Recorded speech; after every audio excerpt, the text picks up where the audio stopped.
Hey, welcome back. Get comfortable, take a deep breath, prepare your mind for real discomfort because today, medieval peasants will try to survive the coldest nights in medieval history. The year is something miserable. Let's say 1243. The wind is howling. The door is barely a door. And the most advanced thermal technology available is cuddling your brother for survival. Welcome to winter in medieval Europe, where insulation is a fantasy. Private sleeping quarters are for kings and ghosts. And if your nose doesn't go numb before you fall asleep, congratulations, you died earlier that day. So how, and I mean how, did people not just freeze into historical popsicles every night? Let's start where all freezing begins. The house, or what they optimistically called a house.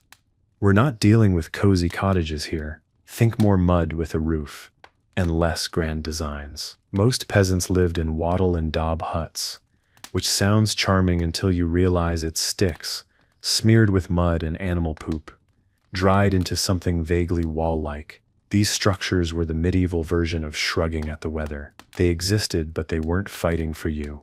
Now, that daub, the poop mud paste, actually does have insulating properties. When dry, it seals reasonably well, but cracks happen, rain seeps in, rats move in, the cold comes anyway, invited or not. And then there's the roof. Oh, the thatched roof. Essentially dry grass held together by superstition and spider webs. Thatched roofs are great at keeping out rain if maintained fanatically, but peasants didn't have spare time for roof raking on their calendars. If you're lucky, your thatch isn't rotting. If you're really lucky, there's not a family of hedgehogs living up there. Now let's peek inside. Medieval peasants lived in what were effectively one-room homes. There was no hallway, no guest bedroom, no separation of sleeping area and cooking area and toilet area, because they were all the same area, the floor. Picture it. Mom, dad, 3 kids, maybe a grandmother, possibly a cousin, and at least 1 chicken, all huddled together on a packed dirt surface, slightly warmed by a central fire and the crushing weight of generational poverty. Let's talk about that fire. The hearth, that open fire in the middle of the room, was the single source of light, warmth, and hope in the peasant home. It was life. It was sacred. It was also, fun fact, trying to kill you. Without proper chimneys in many homes, smoke would just fill the room and find its own way out, usually through your lungs, your eyes, or a hole in the roof. Peasants didn't mind. If you could see the fire, you weren't dead yet. Now, here's a fun little bedtime routine. Instead of putting out the fire before sleeping, they'd bank the coals, covering the embers with ash to keep them smoldering overnight. This way, you could restart the fire in the morning without matches, which didn't exist, or flint, which was a pain. But ash-banked coals are tricky. Too much ash, and it goes out. Too little, and you wake up to your house on fire. Sweet dreams. But surely, you ask, they had beds, right? Oh, sweet summer child. Yes, if you were lucky. The average peasant bed was either a pile of straw, a sack of straw, or, on extra miserable nights, just the straw. If they had an actual bed frame, say, some wood lifted off the ground, that was a luxury. Most didn't. Many slept on the floor directly on packed earth, which stayed cold no matter how many prayers you whispered into it. Straw bedding, known poetically as a mattress, was rarely changed. Why would you throw out a perfectly good pile of decomposing grass? That straw absorbed everything. Sweat, drool, lice, your secrets. You didn't lie down so much as merge with it. Let's zoom in on bedtime, circa December. Father gets in first because patriarchy and lies in the middle. He's the warmest. Then the children get placed around him like squishy insulation. Mother squeezes in on the side. If there's a baby, it goes under someone's armpit. If there's a piglet, that's going between your feet. Pigs give off a lot of body heat. Chickens tuck into corners. The goat sometimes comes inside. If you think I'm joking, know this: a goat was more useful than a blanket. People didn't sleep alone. That was weird. You'd either freeze, get murdered by bandits, or be assumed to be possessed by demons. Even monks who had solitary cells, often layered up so violently they resembled sentient laundry baskets. Now about those clothes, you didn't take them off. That would be insane. What, you think they had pajama sets? No, darling. You slept in what you wore that day, plus every additional tunic you owned, plus a cloak, plus your shame. You might wrap your feet in scraps of wool or old rags. If you had fur, rare, unless you trapped something, you wore it inside out, sleeping in it like some guilt-wrapped taco. And blankets. Maybe. More likely, another sack, or an animal hide, or a sibling. Let's not forget the wind. Doors weren't sealed, windows weren't glazed. Most homes had wooden shutters, but they warped. Gaps let in drafts, which whistled across your face at 3 a.m. like a ghost with a personal vendetta. Some people tried to hang tapestries or cloth against the walls to reduce wind chill. This was like putting a band-aid on a collapsing dam, but it gave you the illusion of trying. So how did they survive? Body heat. The answer is always body heat. They became human soup, pressed together, unmoving, radiating warmth and nightmares. To bed wasn't a phrase, it was a group activity. People got cozy not because they liked each other, but because hypothermia is an aggressive negotiator. Still they managed. Night after night, generation after generation. They didn't need memory foam. They needed each other and a really warm pig. And if you think that sounds bleak, just wait until we talk about what happened when it snowed and the roof collapsed, because of course it did. But first, are you still here? Did you hit that subscribe button? Because I'll be deeply offended if you're still watching and not subscribed. Comment if you've ever slept in a room with a goat, or wanted to. No judgment. Let's talk about ember pots, or, as I like to call them, tiny portable death traps. You see, when the fire was too far away, or when the wind turned your room into a cryogenic chamber, medieval folk got creative. Enter the bed warmer, a ceramic or metal container filled with glowing embers, slipped under the bed or even inside it, tucked carefully near your feet. The logic here is sound. The fire is too far, the bed is cold, and your toes are considering legal emancipation. Now, best case scenario, this ember pot gently radiates heat, keeps your blanket cave warm, and doesn't set your bedding on fire. Worst case scenario. Well, surprise. It's 2 a.m., the mattress is ablaze, and you've got no bucket, no plan, and no insurance. This wasn't rare.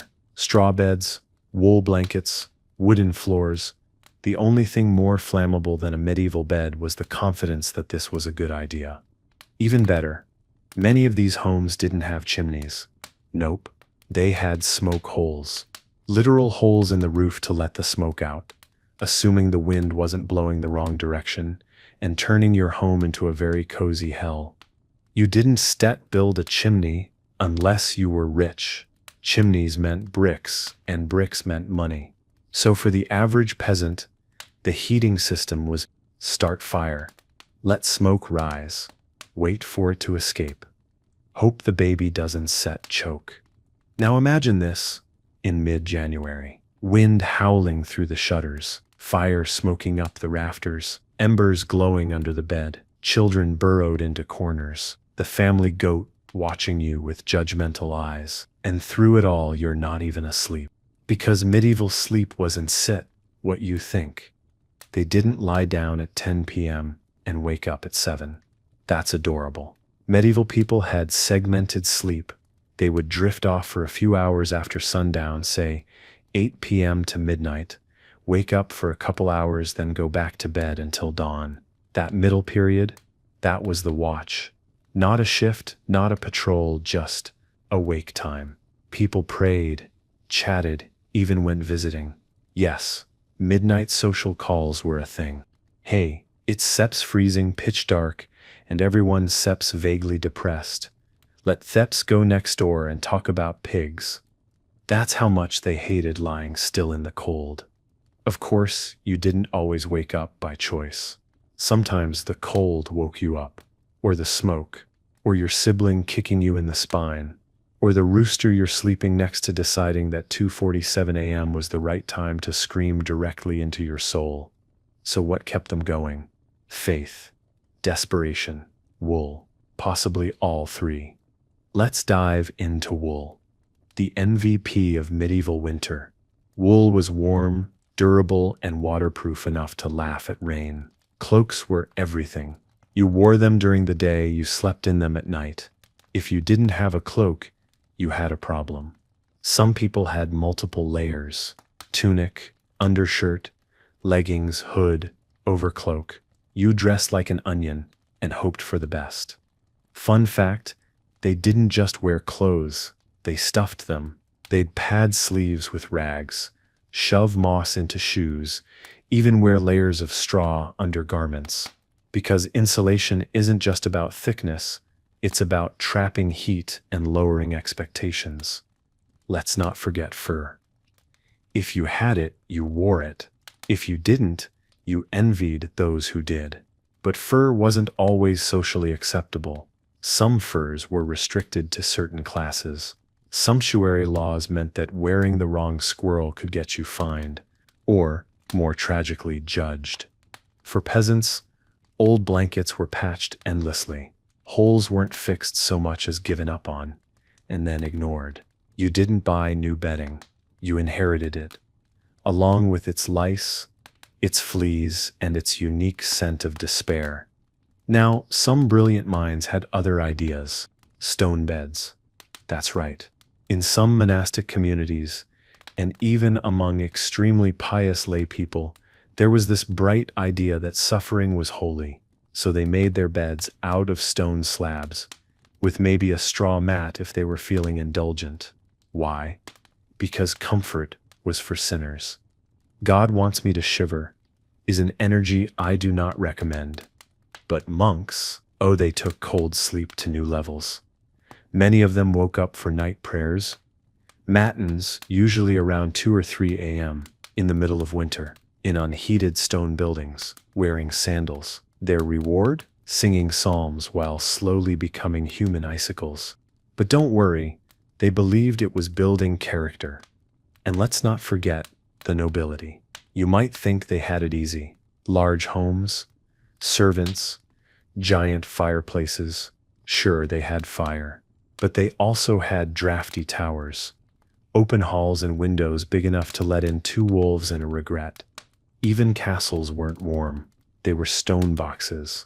Fireplaces were luxury, but warmth didn't exactly travel well through 40-foot halls. People sat next to the hearth and still wore cloaks indoors. Whole wings of castles were essentially cold storage for people. Even nobles often slept in the same bed with family, servants, or traveling guests. Not because they had to, but because, again, hypothermia. Now let's take a small, freezing detour to medieval child rearing. Infants and toddlers were kept warm the same way everything else was. Body heat, layers, and prayer. Swaddling was key. Babies were wrapped tightly in linen strips like sad little burritos. This wasn't just to keep them warm. It was also thought to make their limbs grow straight and silent and motionless, like a blanket-wrapped scream waiting to happen. Did they sleep with the parents? Yes. Was it safe? Absolutely not. Infant mortality rates were sky high, and rolling over onto the baby was, heartbreakingly, not uncommon. And the cold didn't help. A sick child in a medieval winter home was a tragic equation. No warmth, no medicine, no options. But hey, you made it to morning, which means it's time to rise, rebuild the fire, shake the lice out of your clothes, and brace yourself for another day of toil, hunger, and trying not to get accused of witchcraft. Good morning, sunshine. Still with me? Good. That means the fire didn't get you, the pig didn't crush you, And the goat didn't eat your socks. Proud of you. Don't forget to hit that like button. Yes, I know it's weird to ask, while describing 13th century bed death. But algorithm gods demand tribute. And drop a comment below, would you survive a night in a medieval house? Or would the smoke hole finish you off by midnight? Coming up next, shared sleeping peasant bed culture, and the very specific horror of snoring beside your in-laws, while also fighting lice. Because privacy is for the future, and fleas are forever. So, you've made it through the night. You haven't been asphyxiated by embers. The wind hasn't blown the roof into next week, and your limbs still bend in roughly the right directions. Congratulations. That's the baseline for success in the Middle Ages. But now it's time to talk about who you woke up next to. And no, it wasn't romantic. It was logistical. In a world without insulation, central heating, or the concept of personal space, the bed was not a bed. It was a human survival pile. Your warmth was everyone's warmth, whether you liked them or not, and you probably didn't. Let's start with the average peasant household. It's one room, remember? Not one bedroom, one room. Kitchen, dining area, chicken enclosure, plague ward, all one happy, freezing rectangle. And when night came, it became a pile in or die scenario. The whole family slept together. Father, mother, children, infants, elderly relatives, occasional neighbor kid, probably a goat, maybe a drunk cousin who wandered in. This wasn't optional. You didn't sleep alone unless you were rich, crazy, or dead, possibly all three. And if you're thinking, oh, that must have been sweet, a cozy bonding experience, then no. You've watched too many sentimental farm movies. This was the kind of intimacy you never recover from. Imagine sharing a straw mattress or just the floor with 5 other people. No deodorant, no showers, no teeth brushing, no changing clothes. You are all fermenting. Someone coughs, someone else farts, someone's foot is in your kidney. The baby is leaking, the dog is scratching, the lice are thriving. And you can't move because the only source of warmth is not moving. Shifting position in medieval bed sharing was like playing human Jenga. One wrong move and the whole heat system collapses. Suddenly your butt's in the cold zone, and the family pig is trying to climb your thigh for warmth. Now, this wasn't just about peasants. Bed sharing was common at all levels of society. Travelers shared beds with strangers at inns. Servants slept at the foot of noble beds. Siblings grew up cheek to cheek, toe to face, breath to nostril. And yes, adults slept with their grown children, which is horrifying enough without adding in the sheer olfactory trauma. There's even documentation of servants sleeping in the same bed as their lords. Not for fun, but for efficiency. You needed to be close at hand. In case your lord woke up and needed, I don't know, a candle, a snack, or someone to blame for his gout. And this sharing didn't always end at humans. Let's revisit our cozy, moist friend, livestock. Bringing animals indoors for heat was common.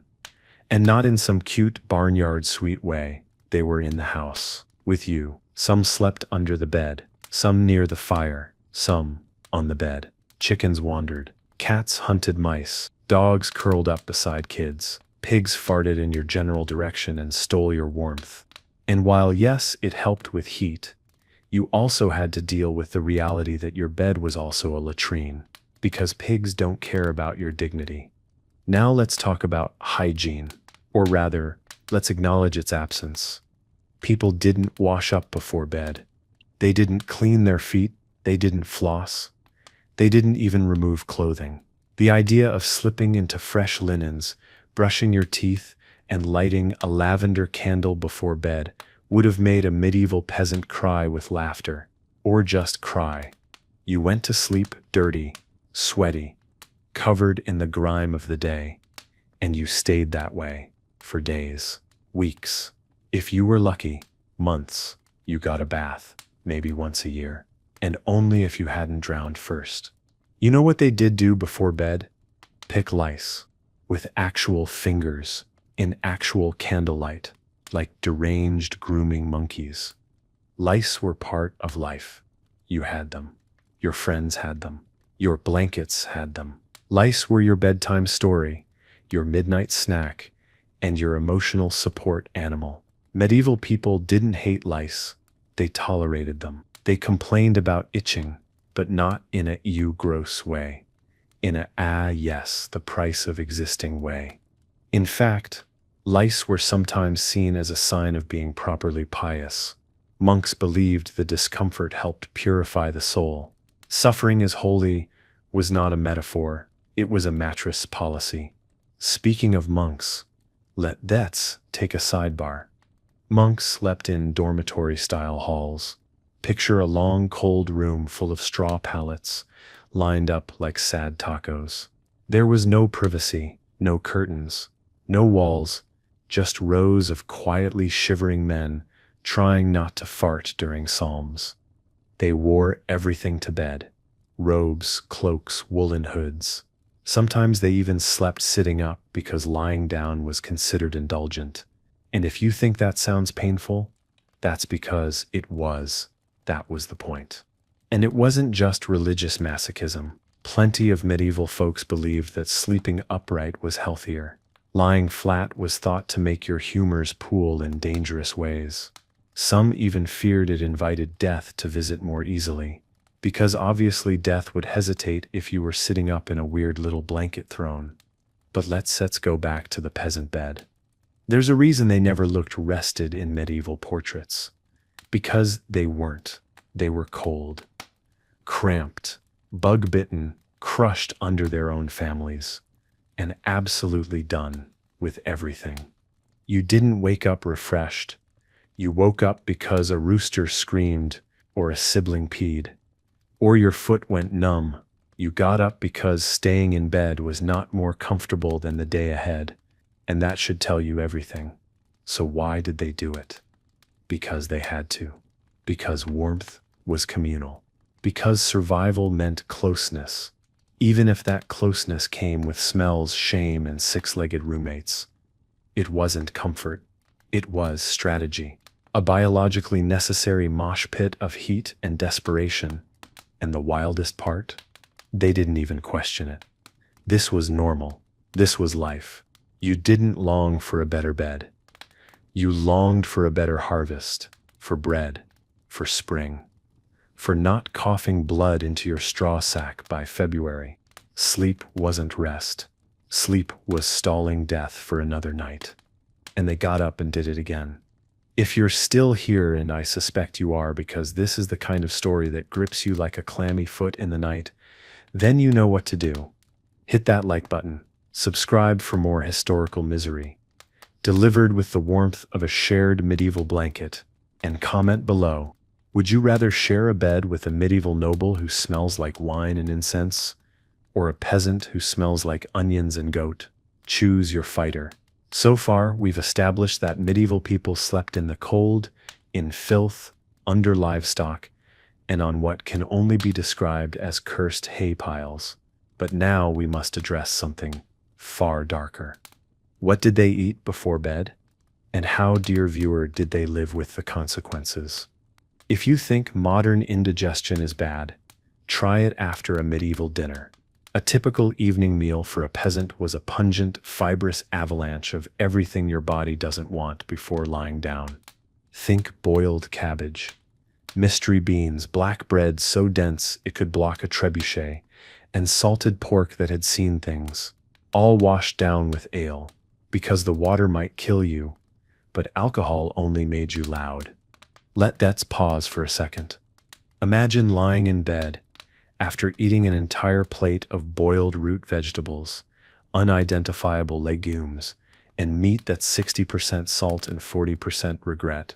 Now imagine you're wearing 4 layers of wool, sandwiched between 2 relatives, and you're not allowed to roll over. Welcome to medieval bedtime. The term for what came next is set rest. It's thus fermentation. Internal, external, spiritual. Because digestion in the Middle Ages wasn't smooth. There were no enzymes, no probiotics, no gut health trends, just flatulence, bloating, and praying your spleen didn't explode. Peasants were walking pressure cookers, and nightfall was when the steam valve opened. That's right. We're talking about medieval night farts. You knew we'd get here eventually. This is history, not a perfume ad. Let's say you fire lying next to your uncle. He had extra leeks with dinner. The fire seps out. The room is sealed to keep the cold out. And then a noise emerges. Soft, menacing, philosophical. You pretend you didn't hear it, but your eyes are already watering. In the medieval world, this was known as the devil knocking. Not literally, but close. Some believed bad dreams were caused by demons sitting on your chest. Personally, I think it was just Uncle Cabbage Breath crop dusting you in a wool cocoon. But let's not pick on the peasants. Nobles weren't immune. They ate richer, which is a polite way of saying they were even gassier. Picture this: roasted meats, slathered in spicy sauces, often to cover up how rancid they were, pies filled with mystery meats, and desserts made from dried fruits, honey, and unexamined hubris. All of this topped off with flagons of wine and zero knowledge of portion control. And they didn't get Tums. They got bleeding, purging, and hoping not to die. Some thought flatulence was healthy. Others believed it was dangerous. Some monks fasted to avoid bodily noises. Others just blamed Satan and moved on. One medieval medical text actually suggests eating parsley to moderate the winds, which is hilarious because parsley was only available to people who weren't poor, and if you had access to it, you probably also had a private bed and didn't have to weaponize your digestion. Speaking of medical wisdom, here sits a gem.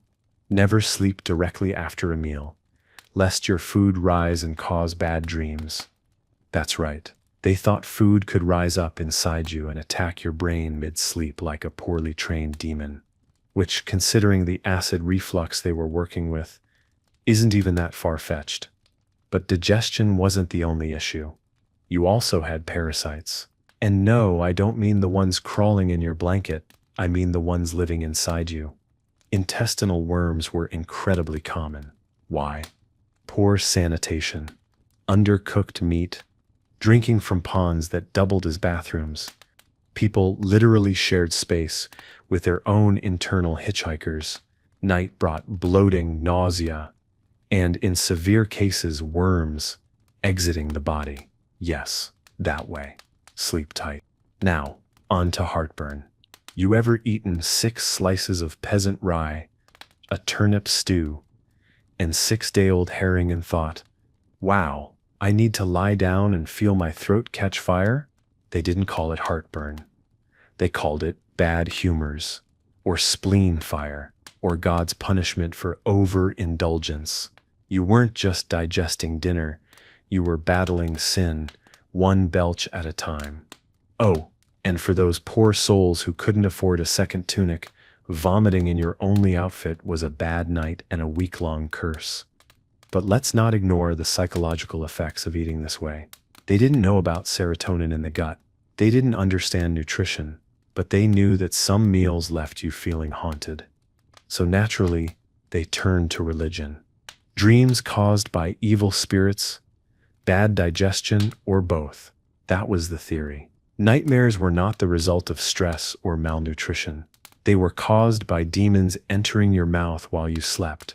Sometimes through food, sometimes just because you snored with your mouth open. You could try to protect yourself with charms, crosses, or sleeping with a knife under your pillow to ward off spirits. Of course, not your brother's snoring. Now let's talk latrines. If you had to relieve yourself in the night, after say a particularly wild lentil situation, what did you do? If you were poor, you used a chamber pot, or you went outside, or you didn't make it and had to hope no one noticed. If you were rich, you used a garderobe, a lovely little stone protrusion that let your waist fall directly into the moat. Some just held it all night. Imagine the self-control, the trust in your own intestines. Every night was a gamble, a high-stakes pressure cooker of shame and fermented beans. And remember, you're doing all of this while pressed cheek to cheek with your family in a pitch-dark room that smells like wet wood, boiled cabbage, and betrayal. Now, for bonus points. Imagine you're a woman. Sleep after a full day of grinding grain, carrying water, cooking for 10 people, possibly giving birth that morning, and you don't even get your own corner of the mattress. You sleep curled around a child, 1 foot in a pig trough, and you wake up before sunrise to do it all again. Yes, women were the real sleep warriors of the Middle Ages. And for those really lucky childbirth at night, on a straw bed with no painkillers, no medical knowledge, and a midwife whose best advice is bite on this wood and scream into the goat.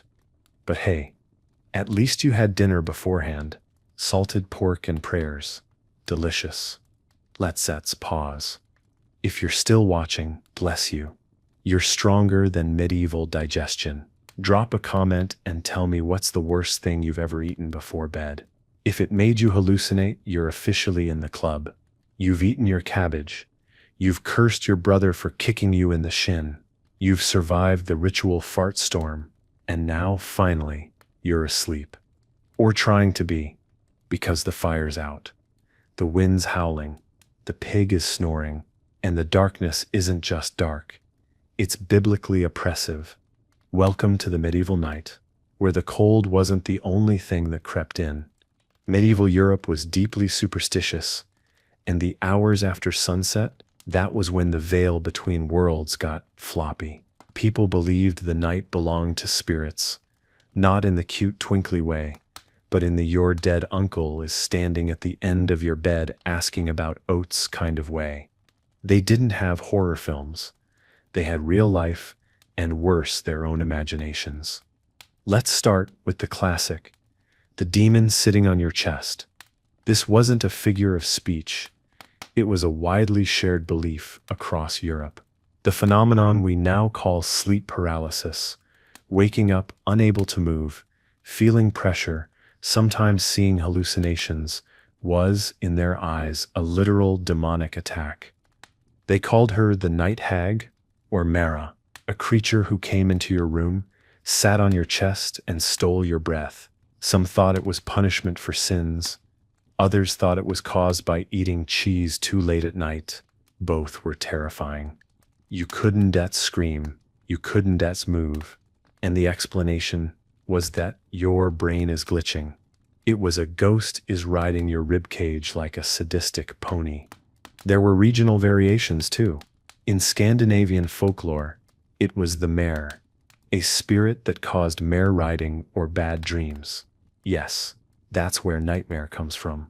In Slavic tales, Straziga or Zamora would visit sleepers, especially if they hadn't been baptized properly. Sleep tight. In England, the old hag came for those who slept on their back, a cautionary tale and a medieval sleep tip. People went to war against these things. How?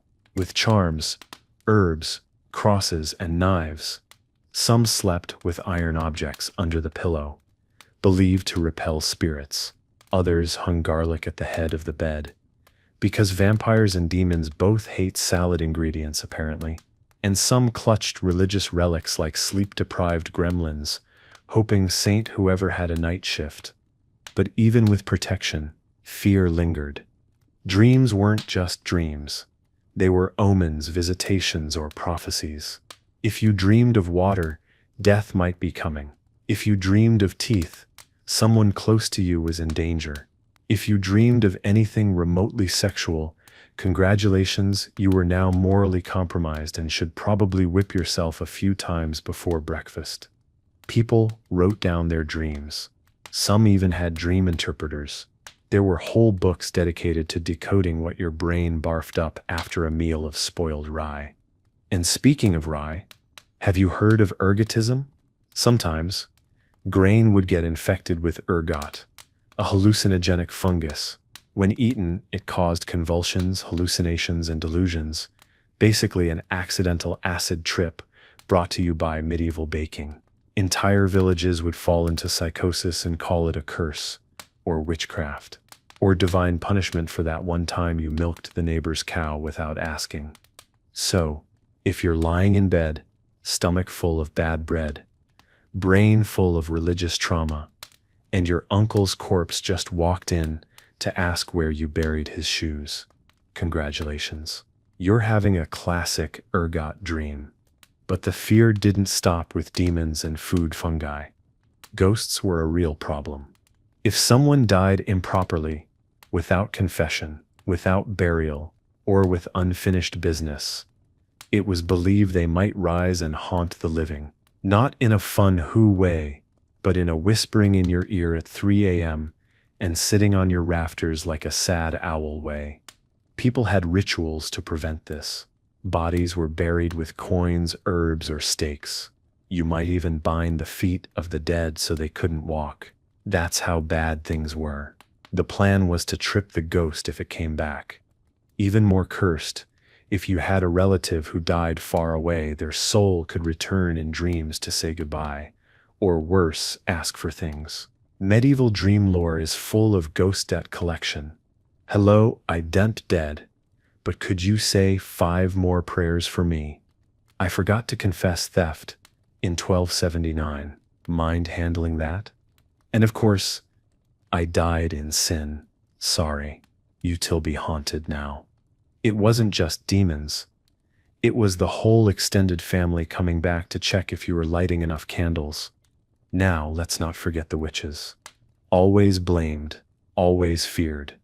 If you had bad dreams, got sick in the night, or felt a sudden chill, someone probably hexed you. Night was their playground. They flew, whispered curses, summoned familiars. If you lived near a woman with too many cats and a firm personality, congratulations, you were already suspicious. To protect yourself, people kept protective symbols near the bed. Crosses, pentagrams. Yes, those were Christian ones. Dried herbs hung from rafters.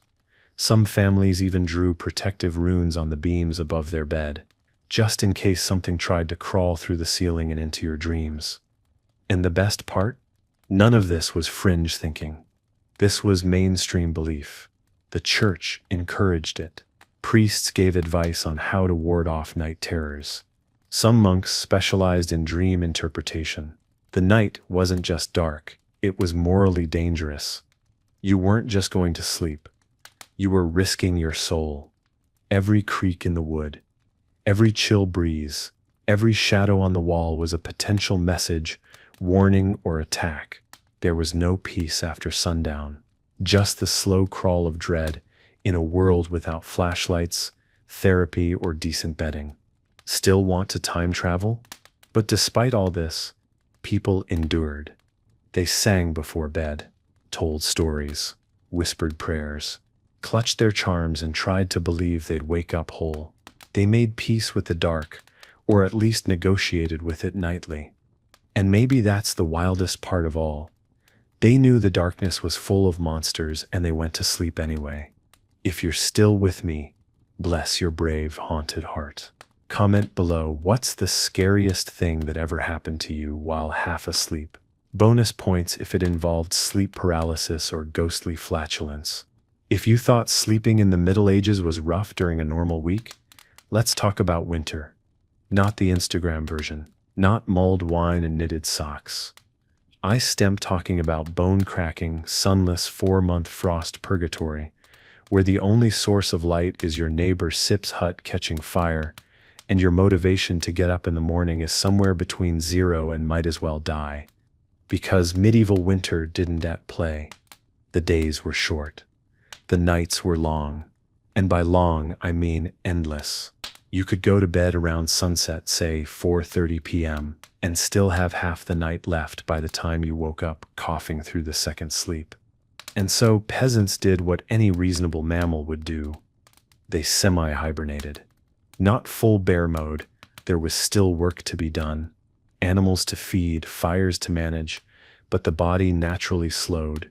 People slept longer, moved less, and generally existed in a sluggish, half-alive state that honestly sounds kind of great.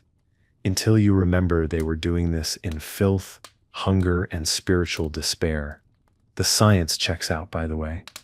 Modern research into pre-industrial sleep shows that when exposed to only natural light, human circadian rhythms adjust to longer periods of rest during winter, up to 14 hours of sleep per night. But this wasn't luxury. This was cold-induced survival mode, a physical shutdown to conserve energy, heat, and emotional bandwidth. You didn't wake up and seize the day. You woke up and thought, is it still night? Am I still breathing? Are my toes still attached? And then you went back to sleep. The first second sleep model was especially pronounced in winter. People would fall asleep early, very early, then wake sometime after midnight. During this time, they might stoke the fire, check on the animals, pray, maybe even eat a quick bite of stale something before crawling back under the pig-scented covers for round 2. Sleep as a 2-act play. Act 1. Unconscious cold survival. Intermission. Mild existential dread. Act 2. Dreaming of food you never afford. And while we're on the subject, let's talk about the mental toll. Because seasonal affective disorder isn't a modern invention. It just wasn't called that in the 1300s. Back then, it was called melancholia, or an excess of black bile. If that sounds like a Victorian cocktail, it's not. It's a debilitating psychological state that they blamed on the wrong organ. People got sad, very sad. And in winter, sadness wasn't just a mood, it was a whole vibe. You had no sunlight, no fresh food, no vitamins, no distractions, just darkness, silence, and intrusive thoughts about wolves and the mortality rate. And no, you couldn't go for a walk to clear your head. Not unless you wanted frostbite or to get lost in a foggy field and die dramatically. So people leaned into it.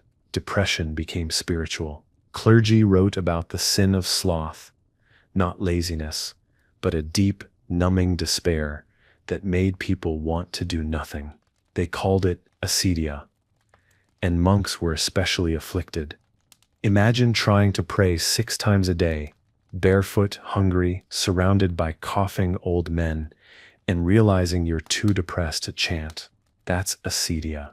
It was monastic burnout meets seasonal sadness, and it made winter feel like emotional treacle. There were prayers against it, sermons, accusations of sin, but no real solutions. Because what could you do? You couldn't turn on lights. You couldn't warm up the room. You couldn't eat citrus or take a vacation. You sat in the dark and tried not to collapse emotionally into the soup. Even in secular life, people changed their entire rhythms. Work slowed, markets closed earlier, tasks became minimal. If you weren't cutting wood, fixing roofs, or burying someone, your job was basically don't die. And that meant sleeping. A lot. There are reports of families sleeping in till mid-morning, taking daytime naps, and doing basically nothing once the sun set. You weren't lazy, you were cold, underfed, and operating on the energy level of a depressed ferret. So while the modern world screams about hustle culture, medieval peasants were ahead of the game. They invented slow living, not by choice, but still. And the only thing that could wake you up from your seasonal slump? Fear, wolves, thieves, disease, fire. Nothing jolts you out of melancholic slumber like the howl of something hungry outside your door, or the crackling sound of your roof giving up. And so the winter nights became a paradox. Deep sleep plus constant threat. You needed rest to survive, but also alertness to keep from dying in your sleep. You had to listen for noises, for shifting straw, for coughing that sounded too wet to be casual. Which meant that even at their most rested, no one slept well. And when spring came, the fog lifted. Not just from the fields, but from people's souls. Sunshine returned, days lengthened, food grew again, people re-emerged, squinting, emotionally reborn. It wasn't just seasonal, it was spiritual reset, a reminder that darkness wasn't permanent, that warmth would come again, that maybe, just maybe, this year your roof would hold out till April. Still here? Still warm? Still fascinated? So far, we've tackled the cold, the filth, the demons, the digestive betrayal. But now we need to face something even more exhausting than poor insulation. Moral expectations about how and when you were allowed to sleep. Because in the Middle Ages, sleep wasn't just sleep. It was a moral battleground. A reflection of your discipline, your piety, your work ethic, and naturally your susceptibility to Satan. Let's start with one of the 7 deadly sins, sloth. Now, modern sloth means laziness, right? You think of skipping leg day or not folding laundry for 3 business weeks. But in the medieval mindset, sloth was way worse. It wasn't just failure to do stuff. It was failure to be spiritually vigilant. Sleeping too much? Sloth. Sleeping during prayer time? Sloth. Sleeping instead of feeling guilty about your impure thoughts? Double sloth. And if you're wondering how much sleep was too much, the answer was, any sleep not connected to the grinding agony of survival. You were allowed to collapse after work. That was fine. What you weren't allowed to do was enjoy it. Didn't matter if you were tired. Didn't matter if you were freezing. If you drifted off during Mass, hell was warmed up and waiting. In monasteries, this went to the extreme. Monks followed rules known as the divine office, scheduled prayers that broke the day into chunks. Some were at night. Some were at ungodly hours, like 3 a.m. If you were caught dozing through matins, congratulations. You just made it onto the devil's LinkedIn. And they had ways of keeping you awake. Sitting on hard benches, standing through services, being publicly shamed by the abbot for nodding off. One monastery even had a wake-up monk whose entire job was to walk around poking sleepy brothers with a stick. Not kidding. A literal anti-nap enforcer. But monks weren't set to the only ones judged. Peasants were also expected to align their sleep with divine rhythms. The idea was wake at dawn, sleep after sunset, break the night with prayer. If you deviated from that, slept in, skipped early Mass, or failed to perform your nightly devotions, that wasn't just lazy. Oversleeping wasn't about health. It was about moral decay. Sleeping in. That's how the devil gets in through your ear canal. Napping in the middle of the day? That was a clear sign your soul was already decomposing. But the medieval elite? Oh, they really had opinions. Among nobles, especially in the 13th, 15th centuries, there was a rising culture of moralized leisure, which meant that even rich people weren't allowed to relax too openly. Napping was fine if you were sick, or ancient, or exhausted from diplomacy. But if you were just reclining midday, looking smug in your fur-lined robe, people talked. Whispers about decadence, gluttony. God clearly doesn't stat like a man who sleeps before dusk. Even kings were not immune. One chronicler accused a nobleman of cowardice and indolence because he was found sleeping through a battle strategy meeting. We've all zoned out in bad meetings. But apparently in the 1300s, that was grounds for questioning your entire existence. And don't get me started on church. Falling asleep in church was considered spiritually reckless. Some priests would stop mid-sermon and call out the sleeper by name. Others would have servants wake them loudly. You're trying to dream about soup, and suddenly someone's ringing a bell over your head like you owe them money. There are even medieval woodcuts showing the devil poking sleepy churchgoers with a pitchfork, suggesting that nodding off during a sermon literally opened the door to hell. Which brings us to the truly weird part. Some theologians believed that Satan could influence you more during sleep than when you were awake. That meant sleep wasn't just morally risky. It was vulnerable, a state in which your soul could be whispered to, corrupted, seduced. There were sermons that warned, if you go to bed without prayer, your dreams are invitations to sin. Yes, even your dreams were up for moral inspection, which meant dreaming about someone you weren't married to was a spiritual landmine. You couldn't control your dreams, but you could be blamed for them. It's the ultimate medieval move, judging you for stuff your subconscious made up. Let's not forget the moral superiority of early risers. It was believed that waking up early, especially before sunrise, made you closer to God, because God likes it when you suffer, apparently. Rise late? You were already spiritually suspicious. Sleep past prime the morning prayer around 6 a.m. Don't bother showing your face in heaven. There's a reason why early to bed, early to rise was seen as virtuous. It wasn't about health. It was about control, self-denial, the sacred art of not doing what your body clearly wants to do. Even yawning was suspicious. In some cultures, yawning was believed to open a portal for spirits to enter. That's why people covered their mouths. Not out of manners, but out of fear of demonic invasion. Sleep wasn't stot comfort. It was a test. Every night you lay down knowing that God, the devil, and the entire village might be watching. You couldn't win, sleep too much. You fit will lazy. Sleep too little, you stir delirious. Dream too wildly, you stir possessed. Snore? Probably unclean spirits rattling your windpipe.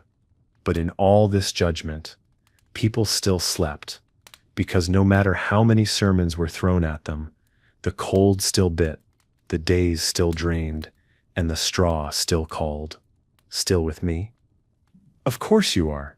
You're part of this twisted little bedtime cult now. Let's be clear about one thing. If you've ever complained about your mattress being a little firm, I'm going to need you to sit down, preferably not on straw, and prepare yourself emotionally. Because medieval beds were bad. Not, oh, this pillow is too flat, bad. Not springs are poking me, bad. I mean, this is an elevated sack of sticks and nightmares, bad. Let's start at the bottom of the medieval social ladder, peasant beds. Or, as they're more accurately known, whatever was soft, available, and not currently on fire.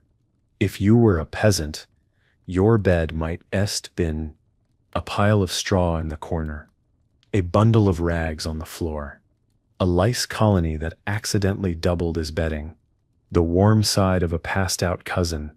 You might not even have been raised off the ground. No bed frame, no slats, no separation between your spine and the freezing dirt floor. Just straw, maybe a sackcloth, and an ongoing war with every insect in your time zone. That's not a mattress.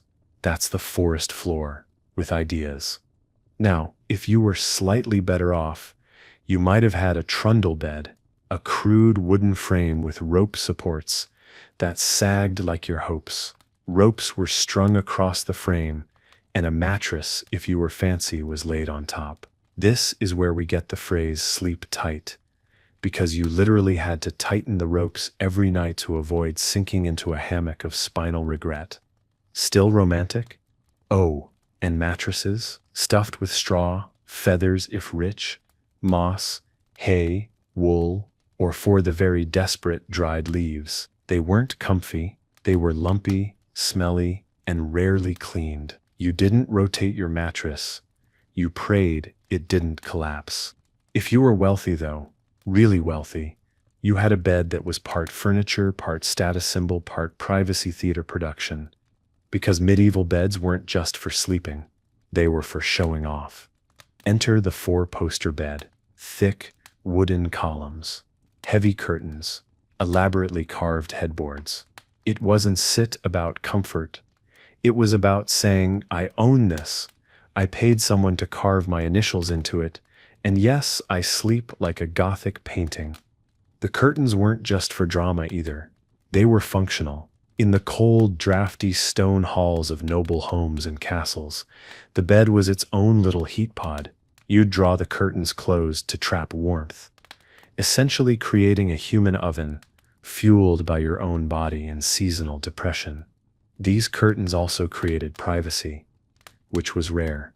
In noble houses, you didn't have your own bedroom. You might sleep in the same room, even the same bed as family, servants, advisors, or traveling knights. You're the duke of whatever, and also sharing pillow lice with a guy named Roderick from accounting. Privacy was so rare that some people held meetings in bed. Yes, business in bed, not sexy business. Land transfer negotiations. You'd be lying down, half-dressed, and someone would walk in like, "Let vets talk about sheep taxes." No wonder everyone was angry all the time. Now, pillows. Let's get petty about pillows.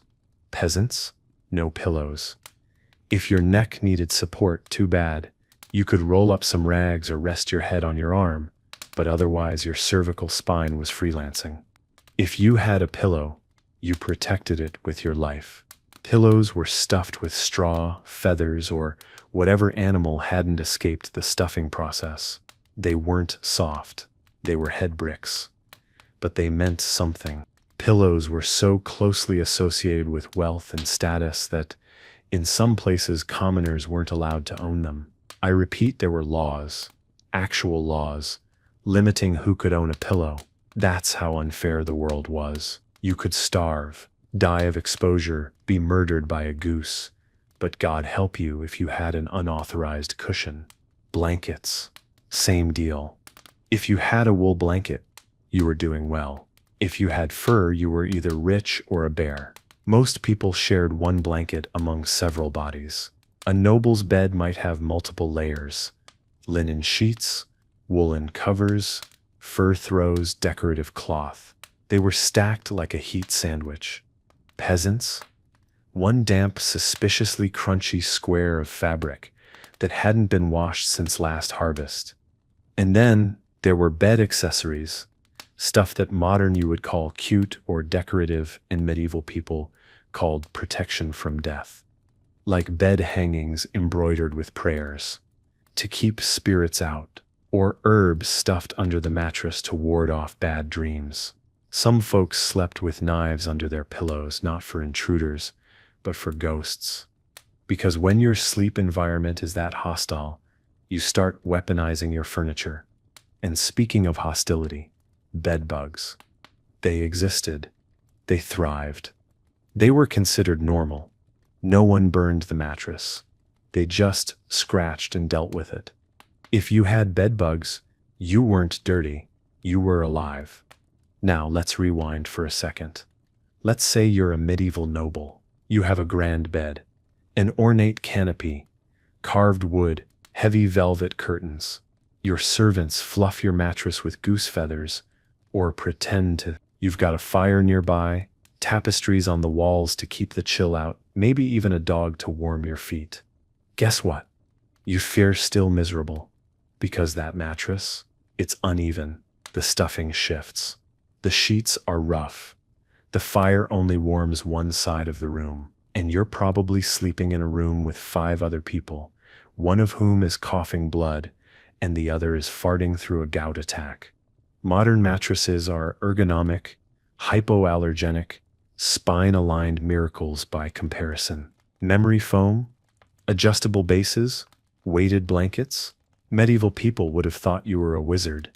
You, yes you, have better sleep tech than any king before 1600. You don't have to tighten ropes before bed. You don't share your blanket with livestock. You don't wake up in fear of bed demons, ghost uncles, or being summoned to battle in your underpants. Your worst sleep night? Better than Charlemagne that's best. That SIP's not opinion. That SIP's furniture-based fact. Still here? Still smug about your mattress? So let's say it's midnight. You've had your cabbage. The fire is low. The pig has finally stopped making demonic wheezing sounds. The lice have settled in for the evening, and yet you're still awake. Your eyes are open. Your mind's racing. You're staring into the smoky void of your ceiling, wondering if that draft is from the window, or from something you don't want to name. Congratulations. You have medieval insomnia, and I regret to inform you that it's about to get deeply unhinged. Because while modern people blame stress, caffeine, blue light, or existential dread for their sleeplessness, medieval people had a slightly more chaotic menu of causes: bad humors, sin, demonic interference. Eating the wrong cheese. Standing too close to the moon. Being cursed. Looking at a woman with nice ankles sometime in 1274. Let's start with the basics.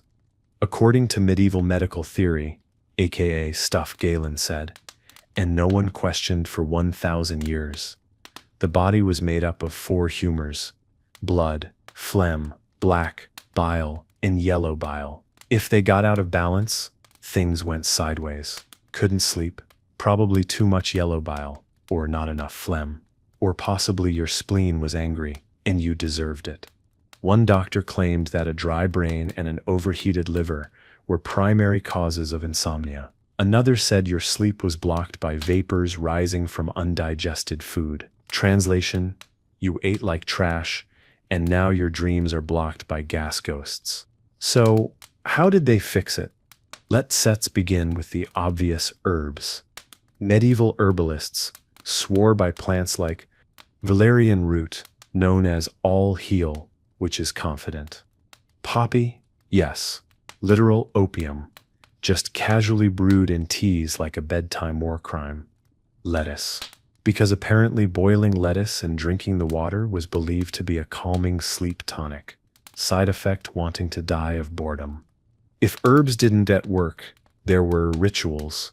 One 15th century sleep remedy recommends tying a bag of chamomile and motherwort to your thigh, while reciting a psalm and facing east. If that failed, you were to try drinking goat's milk stirred with a silver spoon, then rub an egg on your chest and bury it under your bed. Science? No. Desperation? Absolutely. Then there were the truly cursed cures, like this one from a 14th century folk remedy book. Take the heart of a bat, grind it with wine and apply it to the temples, because nothing says restful sleep like borrowing traits from a nocturnal sky rat. Or, my personal favorite, the French recipe that involved crushing 3 beetles, mixing them with honey, smearing it on your eyelids, and then praying you didn't go blind. Still awake? Not for long, probably. Either the potion works or the trauma does. But wait. Let's not forget the urine thing. Oh yes. Some doctors believed that drinking the urine of a calm, healthy child would rebalance your humors and restore proper rest. That's not medicine. That's a misdemeanor. And if none of these physical tricks worked, you turned to the spiritual, because everyone knew insomnia could also be caused by sin. A guilty conscience, a lie told, a lustful glance. That's why you're awake at 2 a.m., staring at the rafters while a demon licks your toes. Solution: confession. Or if the priest was asleep, whipping yourself softly while whispering Hail Marys into your goat blanket. Real thing. Some also believed insomnia was punishment for not doing your night prayers. So they doubled down: more prayers, more candles, more muttered psalms while rocking in the corner like a penitential raccoon. Others tried pilgrimage sleep charms, little cloth bags with relics, saint hair or holy dirt sewn inside. You wore it around your neck. Didn't always help you sleep, but it did make you more flammable, so there's that. And let's not forget the more socially toxic explanations. Witchcraft. If your insomnia came on suddenly, especially if you also felt anxious, itchy, or horny, it was probably a spell cast by that woman with the weird smile and the loud hens. Countermeasures: salt in the corners, iron under your bed, sleeping in a circle of garlic and St. John's wort, like you're both seasoning yourself and trying to scare off Dracula. Now let's pretend you're not a peasant. You're a noble with insomnia. What do? First, blame the servants. Second, demand a bath. Heated baths were believed to open the pores and calm the brain. Just don't fall asleep in it. Many did. Bad ending. Third, call the physician, who prescribes something absurdly expensive and ineffective, like saffron wine infused with peacock feather. If that fails, get up. Read a psalter. Write a letter. Walk the cold halls until your feet go numb and your soul forgets what rest feels like. Because one of the most common responses to insomnia, across all classes, was getting up and doing stuff. That middle of the night watch period we talked about, that wasn't just structured, it was embraced. You were expected to make use of that time. Some people prayed, some sewed, some wrote down their dreams and tried to decode them like they were haunted Sudoku. Others just stared at the fire and hoped not to die. But no one just lay there thinking this is fine. Because they knew sleep was fragile, fleeting, a gift from God, unless God was mad. And if it disappeared for too long, something was wrong with your soul, your body, or the world. Still with me? Or are you curled up trying to decide if your dry brain is overheating your liver? Let's be real. Babies are chaos. Loud, leaky, unpredictable chaos in any century. But in the Middle Ages, babies were chaos without central heating, diapers, or the expectation that they'd survive the month. So how did they sleep? Briefly, fitfully, and usually while being swaddled like a poorly wrapped burrito full of existential risk. Swaddling wasn't optional. It was a universal medieval parenting tactic. You wrapped the child tight, straitjacket style, in linen strips to keep the limbs straight, because if babies moved too much, they'd grow up crooked, which was bad for their soul and their future field plowing form. Some babies were swaddled for up to 9 months. Not unwrapped, just re-swaddled, changed like a tiny, furious mummy. You were a warm bundle of future peasantry, and you stayed that way. And where did the little linen logs sleep? If you were poor, on the same straw pile as everyone else. If you were richer, in a cradle, a wooden box that rocked just enough to launch a child. If you tripped over it in the dark. There were also hanging cradles, slings suspended from beams. These were both adorable and extremely swing too hard. And it's a lawsuit energy. But no matter where the baby slept, someone always slept next to it. Infants didn't get alone time. They got breastfed in the dark, comforted by half-asleep parents, and covered by the same scratchy, louse-ridden blanket as everyone else. Co-sleeping wasn't a lifestyle, it was survival. If the baby didn't share your body heat, it froze. End of story. Of course, this led to tragedy. Infant suffocation was common. Babies rolled on. Babies crushed. Babies lost in the night. But people accepted this. Not out of cruelty, but because death was a roommate, not a visitor. And there was another fear, night-stealing creatures. Enter the world of changeling folklore, the idea that fairies or demons would swap your baby with a fake one. You'd wake up to find a look-alike child that cried constantly, didn't grow, or just felt wrong. You know, like every baby at 3 a.m. To protect against this, you left iron near the cradle. You hung charms, herbs, or garlic. You never left the baby alone, because that's when the little people struck. Some mothers went so far as to mark their child with a cross, burn a bit of hair, or whisper protective spells before bed, just in case something tried to climb in through the window and trade up. And yes, sometimes if a baby cried too much, they really believed it was no longer their child. This wasn't neglect. This was fear mixed with folklore, mixed with the crushing weight of zero education and lots of death. Nighttime routines for children were mostly feed the baby, wrap the baby, pray the baby survives the night. No stories, no lullabies. Unless you count whispered psalms with panic in your throat. No gentle white noise machines, just the sounds of fire popping, dogs scratching, someone coughing blood, and your baby making noises that sound increasingly like Latin backwards. Older children slept in the same bed, or next to the bed, sometimes with parents, sometimes stacked like luggage with other siblings. Privacy didn't exist, and neither did bedtime routines. Sleep hygiene was fall down. Stay there until someone wakes you. Try not to pee on the straw. Children were not babied. You were only coddled if you were rich. If you were poor, you were useful the second you could walk, sometimes before. You were expected to sleep wherever there was room, often next to the hearth. Sometimes in the loft under a roof that hissed wind and mice droppings. If you were cold, you didn't complain. You curled up and practiced being quiet. Because no one had time for your feelings. And sickness?